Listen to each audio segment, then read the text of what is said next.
Hello, hello mga mari. Ito po yung mackerel kanina na dalawa. Pinutol-putol ko na po siya. Lutuin natin yan. Ito po ang ating ingredients.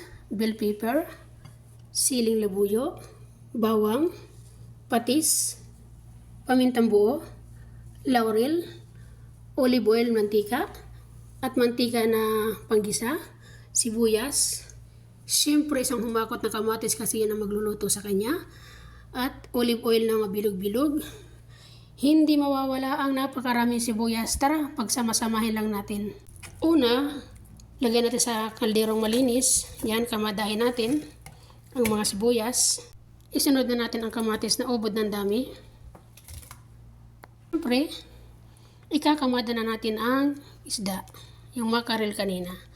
Ayusin lang natin para hindi natin yan kailangan galaw-galawin para pag binuksan natin maganda ang itsura. Isunod na natin ang 1 cup na mantika. Isunod na rin natin ang sibuya, ang onion, bawang pala yun, hindi pala onion, at saka itong green na sibuyas. Yan. Pagsama-samahin lang natin yan. Yan po ang tawag dyan ay lutong tamad kasi lahat na magkakasama na sila lahat. O di ba? Lahat na sila nariyan na. Hindi mo na kailangan pang magisa-gisa. Tapos saka mo na lang siya pakuluin hanggang sa maluto. Isunod na rin natin ang olive oil na mantika.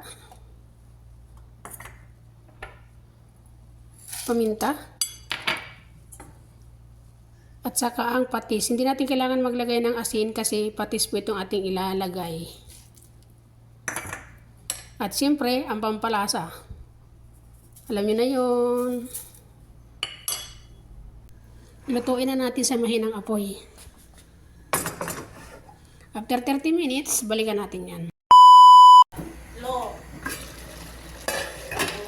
Luto na ang ating mackerel. Tikman na natin.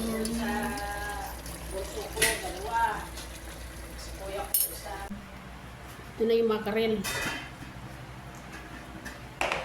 Init. Lasang isda. Higa.